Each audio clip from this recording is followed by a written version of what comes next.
this is Sean Chua. Welcome back to A-level-H2chemistry.com.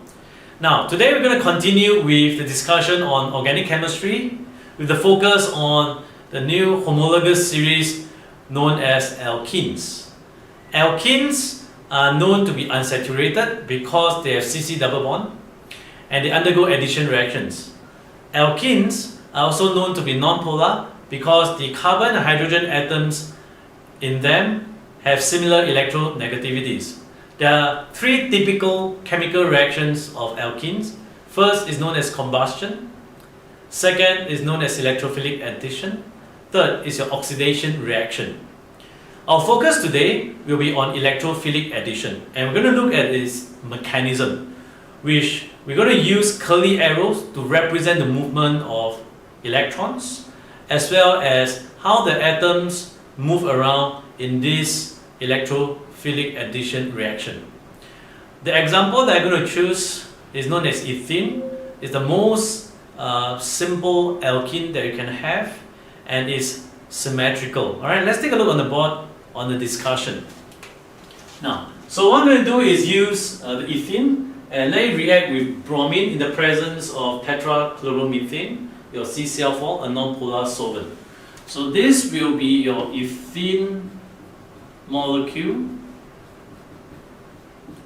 and when bromine molecule approaches it, comes near it, alright, you'll cause the polarization of this Br-Br bond by the pi electron cloud in the CC double bond over here, such that the electrons will be flushed to this bromine atom, most of them, and you will have a partial negative charge known as delta minus. So this will then be delta plus. It's electron deficient and thus is known as the electrophile.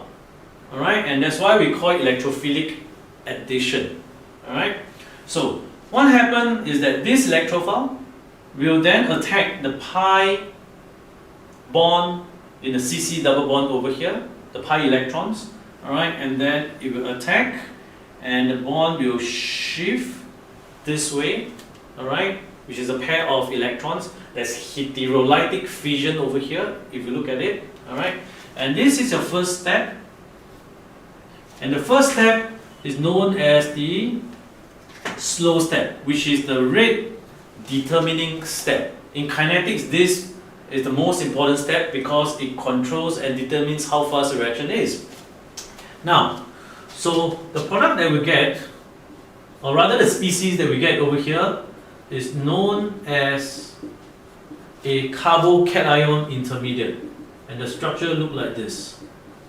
This carbon is electron deficient and thus has a positive charge, and then the bromide ion with a lone pair, alright, that was produced due to the heterolytic fission over here, will then attack this electron deficient carbon, and this is where you have your second step known as the fast step, and this will then be your product.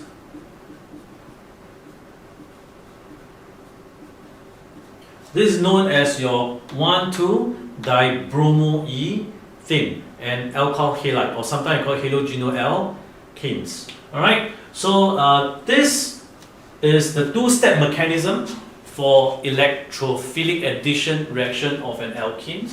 To recap, it involves an electrophile that's generated due to polarization of the bond by the pi electron cloud in the alkene, and after which, alright, there will be shifting of electrons around, such that in the first step, which is the rate determining step, alright, the slow step, you're going to get what we call a carbo-cation intermediate. So I'm going to write here carbo-cation intermediate.